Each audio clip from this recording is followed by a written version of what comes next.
അത് പ്രതിപക്ഷ നേതാവിന് ഒറ്റയ്ക്കൊരു നിലപാടില്ല. പാർട്ടിയും മുന്നണിയും ചർച്ച ചെയ്യേണ്ട സമയത്ത് ചർച്ച ചെയ്ത് ഉചിതമായ തീരുമാനമെടുക്കും.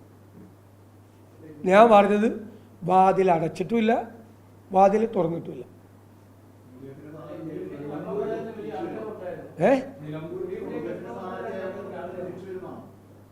ഞാൻ പറഞ്ഞില്ലല്ലോ അതൊന്നും. ഞാനതൊന്നും പറഞ്ഞില്ല.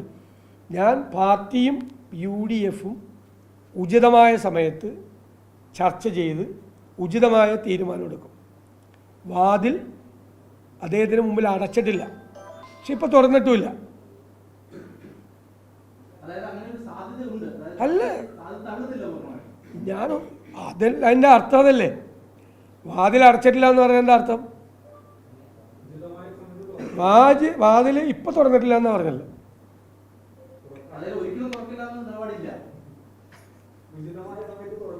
I have made it very clear. ഉചിതമായ സമയത്ത് ഉചിതമായ തീരുമാനം എടുക്കുമെന്ന് പറഞ്ഞു.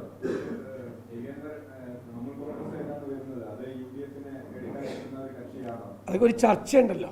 ഞാൻ പറഞ്ഞല്ലോ, ഉചിതമായ സമയത്ത് ചർച്ച നടത്തി ഉചിതമായ തീരുമാനം എടുക്കുന്നതാണ്. ആ ചർച്ചയുടെ ഭാഗമാണ് ഇപ്പോൾ ഈ പറഞ്ഞ ചോദ്യമൊക്കെ.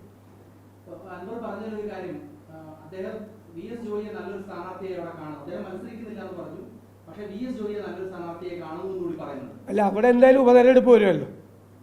അത് കോൺഗ്രസ് തീരുമാനിച്ചോളാം അവിടെ ആരാ സ്ഥാനാർത്ഥിയെന്ന്. കാരണം കോൺഗ്രസിൻ്റെ സീറ്റാണ്. ഞങ്ങൾ പാർട്ടി ദേശീയ തലത്തിൽ ആ സ്ഥാനാർത്ഥി, ഞങ്ങളിവിടെ ഇലക്ഷൻ കമ്മിറ്റി കൂടി ഞങ്ങളൊരു സ്ഥാനാർത്ഥിയെ നിർദ്ദേശിക്കും. അത് അഖിലേന്ത്യാ കോൺഗ്രസ് കമ്മിറ്റിയുടെ പ്രസിഡന്റ് അത് അംഗീകരിച്ച് ഞങ്ങൾക്ക് തരും.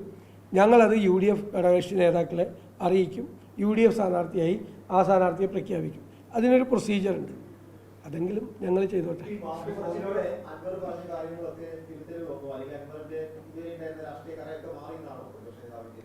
അതല്ലല്ലോ, ഇത് ഞങ്ങൾ നേരത്തെ പറഞ്ഞ കാര്യം മാത്രമാണ് അദ്ദേഹം ഇന്ന് പറഞ്ഞിരിക്കുന്നത്. ഞാനതാണ് പറയുന്നത്. പ്രതിപക്ഷം വളരെ കൃത്യമായി ഉന്നയിച്ച കാര്യമാണ് ഞങ്ങൾ പറഞ്ഞത്. രണ്ട് പ്രധാനപ്പെട്ട കാര്യമാണ്. ഒന്ന്, ഹീനമായ അടിസ്ഥാനരഹിതമായ ഒരു ആരോപണം ഉന്നയിക്കാൻ മുഖ്യമന്ത്രിയുടെ ഓഫീസ് ആ MLA ചുമതലപ്പെടുത്തി.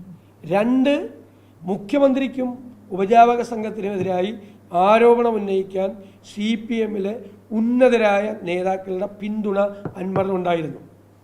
അപ്പോൾ something is rotten in Denmark എന്ന് പറഞ്ഞതുപോലെ CPM-ൽ എന്തോ ചീഞ്ഞു നാറുന്നുണ്ട്. അതാണ് ഞാൻ പറഞ്ഞത് അന്ന്.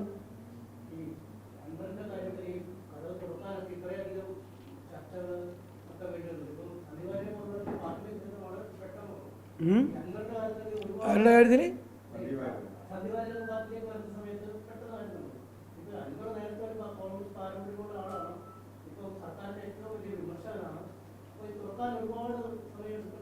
താങ്കൾ പറഞ്ഞ കാര്യം ഞങ്ങൾ ആ ചർച്ചയിൽ ഉന്നയിക്കാം.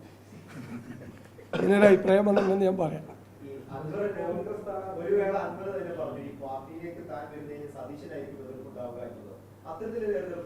വ്യക്തിപരമായ ഒരു കാര്യവും ഇതിൻ്റെ അകത്ത് ബാധകമല്ല. എനിക്ക് അദ്ദേഹത്തോട് എതിർപ്പില്ല. ഞാൻ അന്നും പറഞ്ഞില്ല, ഒന്നും പറഞ്ഞില്ല. ഞാനിത് പറഞ്ഞന്ന് നിയമസഭയുടെ രേഖയിൽ നിന്ന് ഇത് മാറ്റരുന്നു, അതവിടെ കിടക്കട്ടെ എന്ന് പറഞ്ഞു. വരാനിരിക്കുന്ന തലമുറകൾ അറിയണം ഇങ്ങനെ കുറേ ആരോപണമൊക്കെ നിയമസഭയിൽ വന്നെന്ന്.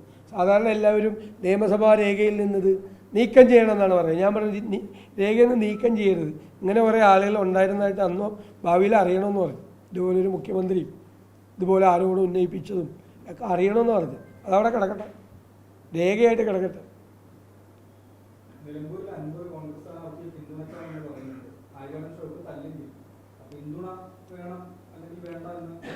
അല്ല, സ്ഥാനാർത്ഥിയൊക്കെ ഞങ്ങൾ തീരുമാനിക്കട്ടെ. ഞങ്ങൾ അതൊക്കെ നമുക്ക് നോക്കാമല്ലോ, നമുക്ക് ആലോചിക്കാം. അപ്പോൾ ആലോചിക്കാം. സ്ഥാനാർത്ഥി ഞങ്ങൾ തീരുമാനിക്കട്ടെ.